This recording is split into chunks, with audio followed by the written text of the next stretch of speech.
Welcome to Out of Home Insider, the first podcast for media and marketing executives that connects how offline attention creates conversion.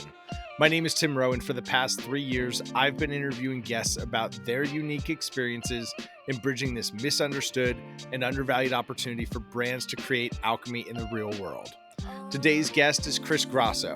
Chris is the CEO of Intersection, an experience-driven out-of-home media and technology company that delivers programming, consumer amenities, and advertising to cities. In today's episode, Chris and I discuss his background and origin story into out-of-home, the significance of agencies and specialist agencies specifically as critical partners, and the importance of transit advertising and revitalizing cities. The potential of leveraging street furniture as a retail media network to drive foot traffic, and how to create interactive and measurable ad experiences without the costly investment of converting inventory to digital. So, without further ado, let's go. Welcome everybody to the Out of Home Insider Show, a podcast like no other, hosted by the one and only Tim Rowe.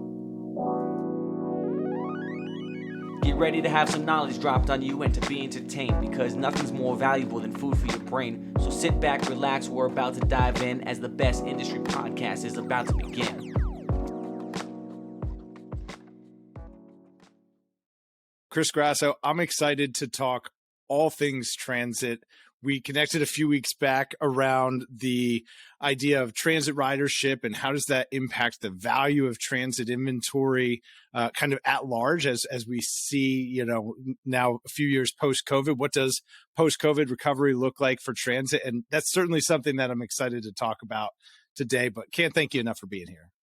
Tim, and thank you for having me. I'm very excited to be on, and I've listened to the podcast a lot, so I guess I'm a longtime listener, first-time podcaster. Well, we're honored to have you, and a great place to start that we like to start with all of our guests is kind of your origin story. How did you get into out of home? Yeah, I'm a relative latecomer to out of home. I've been in the industry about 7 years, which makes me call it a newbie. I spent first big chunk of my career as a management consultant working in digital media, then spent a bunch of time in digital media at NBC, AOL, and Hearst. Working in various parts of digital media. And I was finishing up, we had launched a streaming service at Hearst, and I was figuring out what to do next because we were too early. It was about 2013. Wish we'd done the streaming That's pretty service. early, yeah. Yes. So I was looking for what to do next, had some opportunities there, but I also was always passionate about cities. And had met Dan Doctoroff, who was setting up Sidewalk Labs and this company Intersection at the time, and reached out to him and ended up coming over to Intersection to run corporate development right after the company was established through the merger of Titan and Control Group. And that's how I got into the out-of-home industry. Really started as a digital media person, but I was also interested in cities. And what was great, what I always loved about Intersection, which I can talk a bit about in a second, is, we're a great place for people who are passionate about cities, passionate about media, and passionate about technology. We're kind of sit in between all of those three things. And how do you see, as talk a little bit about post-COVID recovery, how do you see the city landscape changing? And, the future of cities has been a hot topic in a lot of mainstream publications. What do you see changing most? Well, what's become very important is cities need to have both be very livable and be multi-use. So I think cities where the downtown is just commercial have a harder time, right? Because of hybrid work, you've got less commuters. But where cities that have a vibrant residential areas, vibrant downtowns with a lot of people living there, like downtown New York City, the financial district is a great example of that. They'll do fine because there's a huge amount of people who like living in cities, like to live, being able to walk to places. I live in Manhattan and can walk to work sometimes, which is great. My kids go to school in Manhattan. We're really happy to be here, and even if I didn't have my job here. I think that the ability for cities to be livable and be great places to live has made that when you look at a place like New York City, while maybe there are fewer people on Mondays and Fridays in the office districts in Midtown, there's many more people on Mondays and Fridays in all the residential areas. And I think so I think cities, the traffic flows within cities are certainly a little bit different because of hybrid work.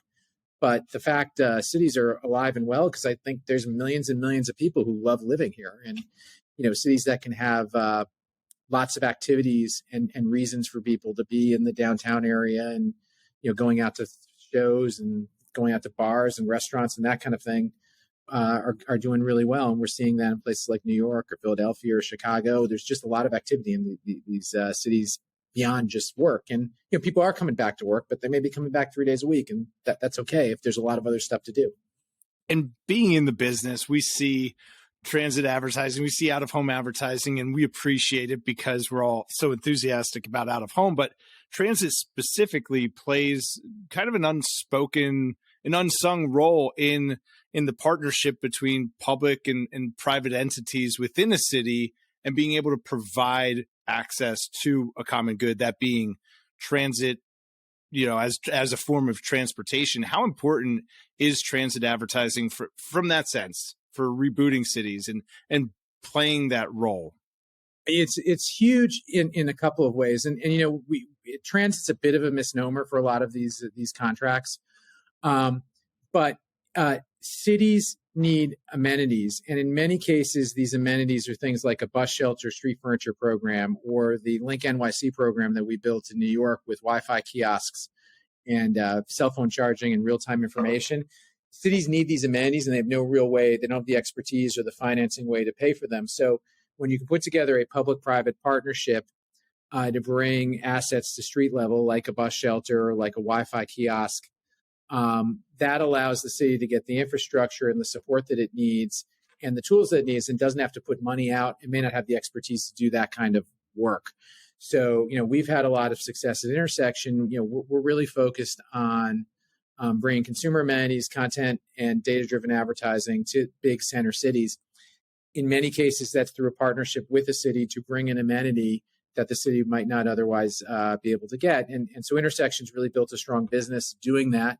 There are other companies that have also done really interesting things as well, like JCDecaux and Outfront, with these public-private partnerships that are important to, generate revenue for the city. But I think more importantly, bring the amenity to the city, because, in the grand scheme of things, in the budget of New York City, the amount of money that they get from Link is, it's good, but it's not huge. Sure.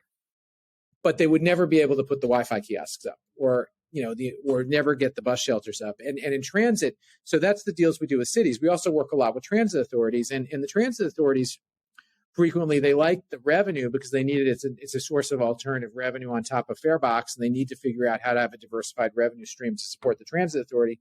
But they also need the amenity because they need to drive ridership. So a lot of what we've done with our transit partners, like places like the CTA in Chicago or SEPTA in Philadelphia, or now MARTA in Atlanta, is we roll out we do the advertising, but we take some of that money, some money we pay to the transit authority, some of that money we reinvest back into the system through things like real-time information systems. Tell me what time my train is coming, tell me what bus is coming, tell me what's happening on the system, maybe promoting ways to drive ridership, and using our medium, which we're using for sell advertising on, but we're also using to promote the system and drive ridership on the system. That actually has a huge impact. And a lot of times the ability to improve the rider experience to the transit authority is more important than the revenue. The revenue is really important too. They want both, but those two things together are important. And I think what we haven't probably done as much as we should is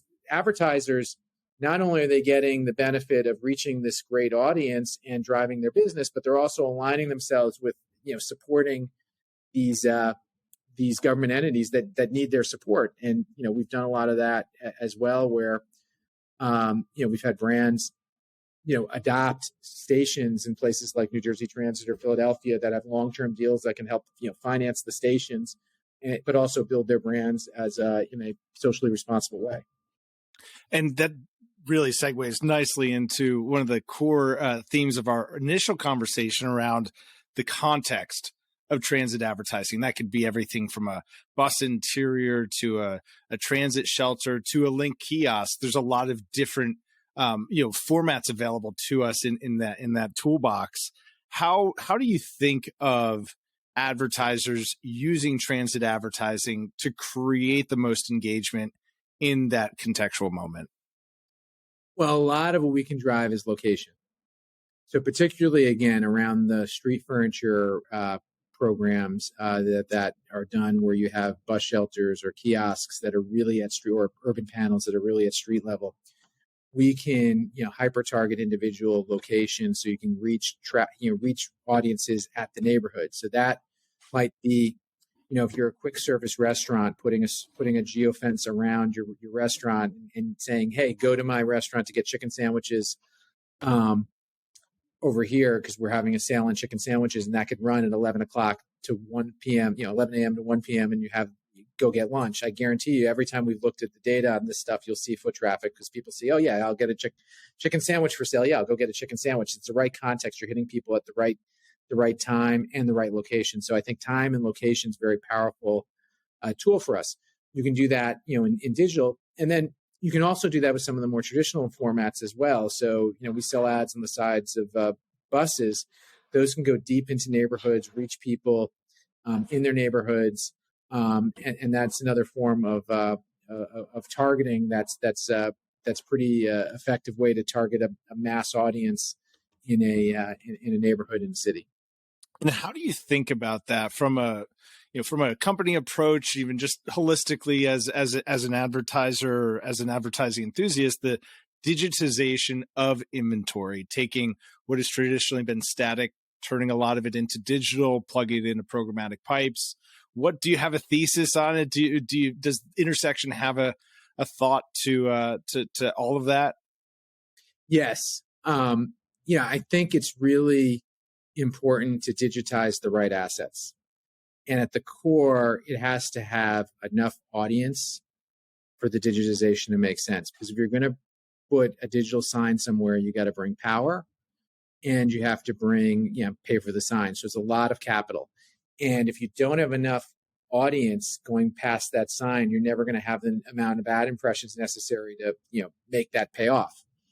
So we're very selective and increasingly more selective on what do you digital, what do you leave static, both for the reason that you want to only invest in places where it's going to pencil out.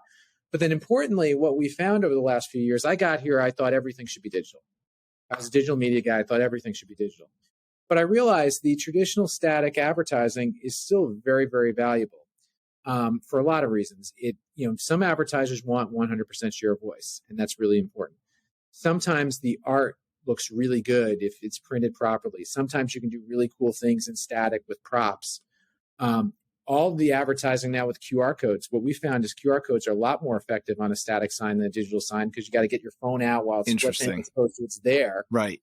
And that segues into what I think is also an important point, which is a lot of the goodness you get out of digitizing a sign, you can still get out of a static sign because you can get that interactivity through people's mobile phone and mobile device. In some ways that could be better.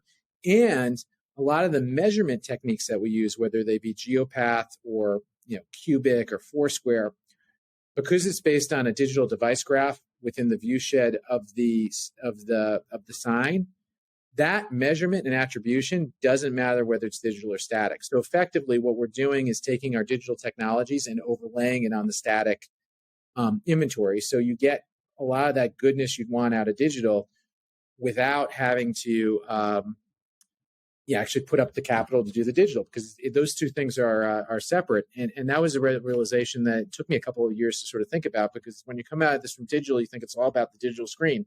It's not. It's about the data and what you can do with the data, and the mobile phone around the sign is just as important as what you do on the screen itself.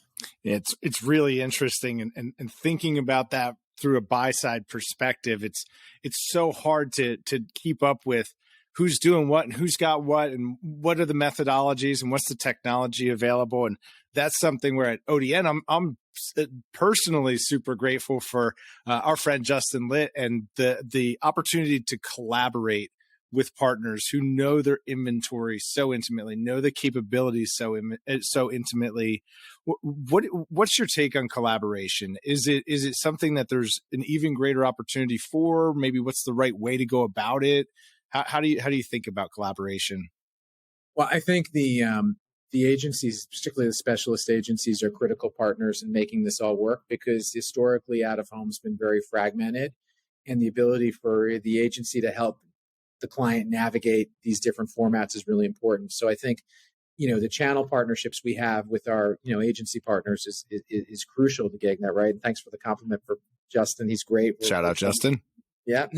And we're excited by the partnerships we've had with ODN and your team as well.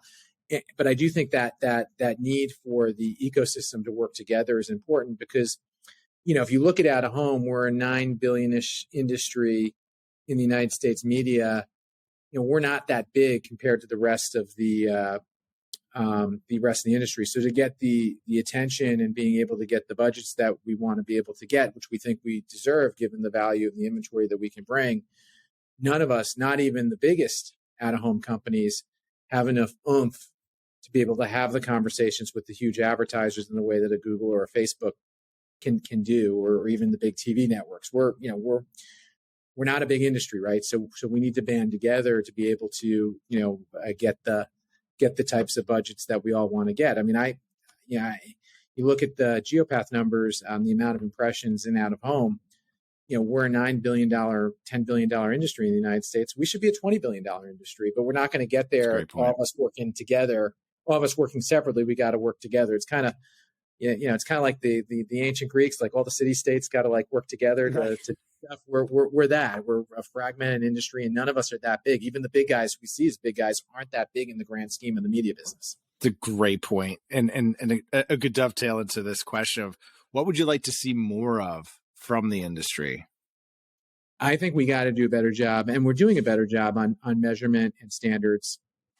We have to make it easier for non out of home buyers to buy out of home, and we need to do a better job, or continue to do a better job, of telling the story of how our media is very valuable, not vis-a-vis other out-of-home media, but vis-a-vis other media. If you look at buying, for instance, the Link network in New York City, I think our reach is, we reach almost all New Yorkers in New York City with the Link network. That's really powerful. There's not a lot of media that can do that. The Super Bowl, probably, I don't know the exact numbers, but probably reached 40% of New Yorkers, right? And so trying to get as a mass reach medium in these major cities, we have a lot of power, and there's not a lot of places where you can go outside of out of home to be able to reach a city and blanket a city and have that kind of scale. That's hard to do. Even online, it's hard to do, because so much of online is sort of hyper targeting, which is great for certain applications. But if you really want to reach the city of New York or Philadelphia or Chicago or any of these cities, doing the out-of-home advertising and with one publisher or multiple publishers is the way to be able to do that in a way you can't do that in any other sort of media. So I think out-of-home is the best media, particularly if you want a location target or reach a city across the entire landscape. All right, here's a zinger for you. Do you have a favorite out-of-home format or a favorite market, or is there a piece of the portfolio that excites you most? Well, it all excites, right? But I think, look, I'll say two things. I think LinkNYC is the best media in the best city in the world. I'm saying that as a New Yorker, so I'm maybe a little biased, but I think, but we like it too, yeah. Link's a great product. You can reach, all of New York, and you can do that in a fabulous city. And I'm sure, there are folks in Chicago and Philadelphia who say they've got great cities. I think the other market but we have a lot of great markets. What we're doing in Philadelphia is interesting, because we have, we work with the transit authority, but we also work with the city. So we have the bus shelters, and we have all the mass transit in Philadelphia. And what we're starting to do is build an integrated communication system that's both above ground and below ground. It's interesting for the city to be able to use to start to communicate with citizens on things like, when is my train coming, emergency messaging, citizen engagement, and being able to have that cohesive experience for citizens is pretty powerful. And we can even now extend that to the mobile phone, because we put, where we don't have digital signs, but we have bus shelters, we put QR codes, so you can scan your QR code and get a lot of the same real-time information onto your phone. So we have that cohesive experience for the citizen, and you can really help both reboot Philadelphia and help Philadelphia make this transition to a multimodal transportation system. But at the same time, and we also have Link in Philadelphia too, bringing free Wi-Fi. But at the same time, you also can start to do really exciting things for the advertisers, because we can give you an above ground and below ground experience that's cohesive, where you can get people on the train, on their way home, on the bus, and get them at all stages of their journey, and be able to, reach pockets of the Philadelphia audience where you might want to reach them. So, Philadelphia, I love as a market for us, because we have, we can give people the entire experience, both on the advertising side and the consumer side and the government side, because we have both of the contracts together. And I think it's really powerful particularly for the cities themselves, because the ability to have, cohesive experience for the user when you get off the train, connect to your bus, connect to your bike share, and have that all cohesive is really important. And from an advertiser standpoint, we appreciate creating that much attention for the screens, for the format, right? It's not just these are screens that run advertising all day, because they're providing this public good. They've got engagement, they've got eyeballs. People are relying on them as a valuable resource in their daily journey. Yeah, for sure. And we've done some research on this, that the engagement, we have real engagement on these screens. People look at the screen, but it makes sense. I mean, when I first came to New York, you'd sit on the platform. We don't do New York subways. Outfront does. They do a good job as well. But like, you're on the New York City subway. You didn't know when the train was coming, and that was very frustrating to the rider. Right. It's kind of like a table stakes thing. We say it kidding now, but it's like, all right, it'd be helpful to know when it's coming. Yeah, you want to know when the bus is coming. We do the bus times on Link, so you can go by. You know when your bus is coming. It makes a difference. And you look at it sometimes and say you may change what you do. Maybe you take the train. Maybe you walk. But it's important for people to do that. And I think increasingly, this type of real-time mobility information is going to be important as we go to a much more multimodal transportation system in cities, where you might take a bus, you might take a train, you might take a Revel bike, you might take a city bike share, you might take a scooter. You have a lot of transportation options now coming out of the pandemic. People have a ton of transportation options, and being able to navigate those is really important, so you can move people from place to place within the city. And Chris, how do you answer, or how do you respond to sometimes what's I think it's part of the education gap, but maybe for a first time advertiser considering transit advertising is not just for folks that are taking transit. It is for the population that's moving through the area. How do you handle that misnomer? Yeah, so we like to look at the we start always with the data. And this is something we got very smart on during the pandemic, right? Because transit ridership went way down during the pandemic for sure. But, if you look at, say, the bus, if you think about one of the biggest transit formats is the bus. The bus, people riding the bus has nothing to do with what the value of the media is on the bus, because most of the media on the bus is outside the bus, whether you wrap the bus or put the Ultra Super King, which is you put a giant poster on the side of the bus.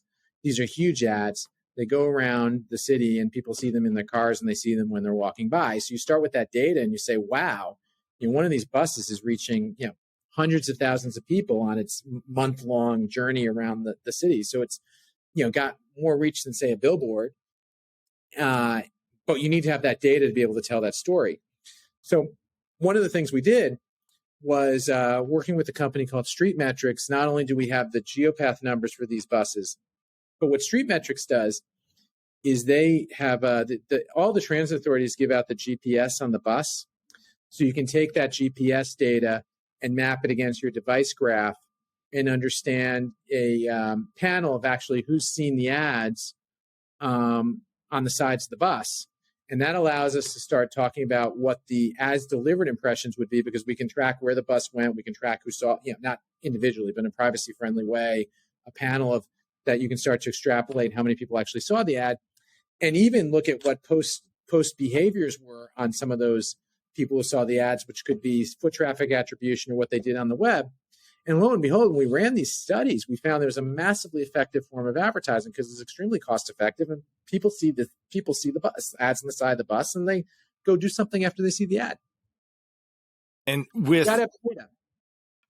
Yeah, it's the quantifying the impact, I think, is definitely at least built a bridge over some of the education gap, and giving advertisers the confidence to invest in the channel and to come back and do it again and to scale and to test new formats. You touched on a few things there, and proximity really emerging as one of the superpowers of transit advertising. And we've seen a lot, and we've heard a lot about retail media networks, and we know that Amazon's gobbling up all sorts of ad revenue, but there's a lot of brick and mortar companies that have physical retail media networks, and in ways transit intersection, you similarly have assets that could be leveraged like a retail media network. Yeah, for sure. And we're working on that right now.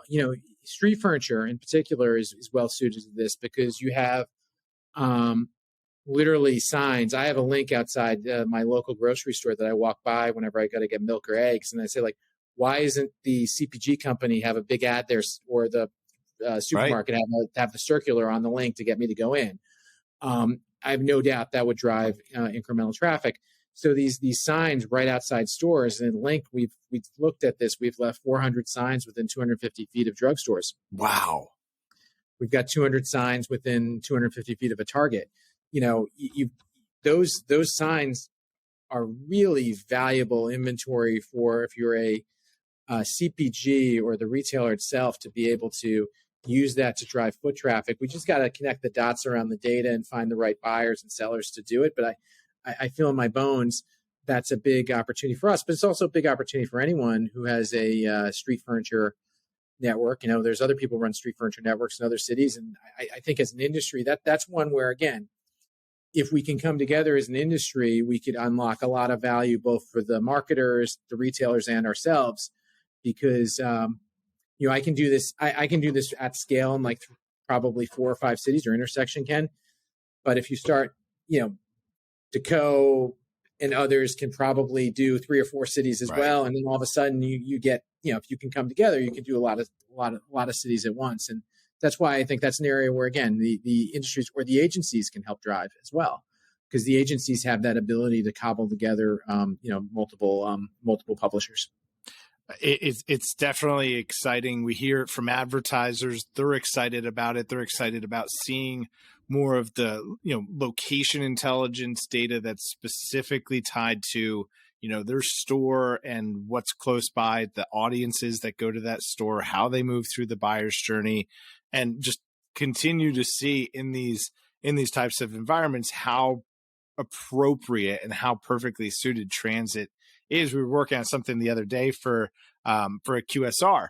This was part of the project with Justin, and to be able to demonstrate not only the ability to dynamically daypart creative, but to use these link kiosks as like digital directionals, right? It's a brand that loves to use traditional static roadside as a directional, hey, go here. And that's something that the link units are really designed for. It's not just, hey, we can put them close by, but you have the ability to do some dynamic mapping things too. Is that right? Yeah. We did this unit a couple of years ago, and one of the things we pride ourselves on is a lot of us, not just me, came out of digital background, so we think of these screens as mobile phones that don't move. I love that. So you think about people who doing these DSPs where they're trying to target mobile phones and around geofences. Like, we have a gigantic one of these that don't move. So we think about these units, really, whatever you can do in HTML, you can do on a link. Or other digital signs as well that we have in other cities. So one of the things we did was what we call the mapping unit, and it's very simple. It has the ad, and then we take a piece of the ad at the bottom and have a little map to show you how to get from point A to point B. You're here, and the ATM is here, or the restaurant's here, or whatever the place you want people to go, and people can look and sort of, and we try to make the map, the orientation correct so that you can kind of understand where it goes. but we do a lot of that. One of my favorites, we're doing less now post-pandemic, but we used to, when movies would launch, you would take over the whole Link network for the movie launch night at like 6:00, and then it would resolve and tell you like where the nearest theater was and where the tickets were available in the show times. So I do think that like location-based real-time data is pretty powerful. But mapping's probably been the mapping unit's been probably our most effective, or just in terms of like people who want to buy it, unit that we've sold over the last couple of years, because it just makes sense. It's I'm trying to get you to do something. I should tell you where the thing is. Sure, it's the least you could do, right? If you're close by, hey, it's over here. We would have had a sign spinner back in the day, maybe. I like that. Mobile phones that don't move. We compete with the sign spinner, I always say, like, we compete with the guy who has the sign outside the subway. Absolutely. And mobile phones that don't move. For folks that don't know, I was so amused when I learned this. For folks that don't know, can you tell everyone what happened to all of the payphones in New York City? We took them out, and they are now. Where are they? Well, they're now they're link units. For folks that don't know, we ultimately converted the. Yeah, so the whole company was founded as a consortium to bid on the New York City said, let's reinvent the payphone. Okay. So Titan, which was one of our predecessor companies, had the payphone franchise in New York, ran all the payphones. In fact, even when I first got here, we still had a ton of payphones. We did like $1 million a year of coins in the payphones in like 2017. Wow. People still using the payphone. But we took all the payphones out and put Link in its place, because how did you reinvent the payphone for the digital age? It's digital. You get Wi-Fi. You get communications. You make a phone call. We have a lot of people come make phone calls on the payphone. No kidding. Yeah, there's a place to make a phone call. In fact, my kids, before they got cell phones, would know about it. If it was an emergency, they could call on the phone. At one point, we had a little gimmick where you could call and leave a voicemail for Santa Claus. But like we've done fun things with the phone. But there was a phone and other pieces of the kiosk, and then we took the last pay. We removed the payphones. Some of them went to the garbage. Some went to the dump. Some went to museums. A few of our executives actually brought home a payphone. Cool. We left 4 of them up on West End Avenue. They're the old Superman style payphones, just for tourists, and they're working. You can make a phone call. And then we took the last one up last year, and I was blown away by the amount of media coverage we got when the last payphone was taken out of New York City. It was stunning. It was like a global story about how the last payphone was removed from New York City. It was probably, we were kind of shocked that it was such a big deal, but it was, people have a special relationship with their payphones. Definitely. There's 4 left. I think 66th and then 80th, 90th, and 100th on West End Avenue. You can still make a payphone call in New York City. They're the last 4. We don't have any ads on them. We run them on behalf of the city as a tourist attraction, and people do come and use them sometimes. I love that. Next time I'm nearby, I'm going to have to. West End Avenue, you can make a phone call on the payphone. They still work. I think you may need a quarter, maybe 50 cents. Do my best, Clark Kent. All right, cool. You've been through so many significant changes in Intersections history, and I didn't know this until we talked that first time, but that Place Exchange was born inside of those walls. Can you just give us like the 60-second history on where did Place Exchange come from? Sure. So I was the COO at the time. Our CEO, Ari Buchalter, had come from Media Math. I was the CEO of Intersection.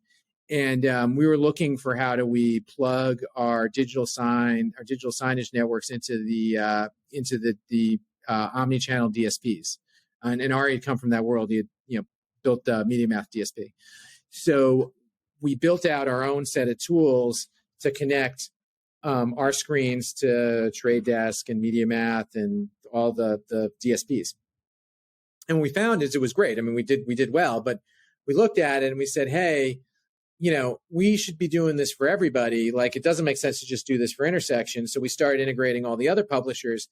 And we just got to the point, it was like, hey, if we're really doing this for other publishers, it really shouldn't live in Intersection. So we spun it out, and Ari actually went with that business and runs that business today. And I stayed with the original publishing business, because I was always a media guy anyway, and took over as CEO of Intersection. But we spun Place Exchange out as an independent company, and they've done great. And it's good for them to be independent because we're a client. They're a great partner of ours, but you know what? Outfront and Lamar and all the other, publishers, are working with them. So it's good that they're independent and not just, working with us. And that's really unlocked a lot of value for them. And I think a lot of value for the industry because, we're lucky in industry. I think we have several really smart teams building out SSPs that will benefit all of us as an industry. And, I think Place Exchange is a great example of that.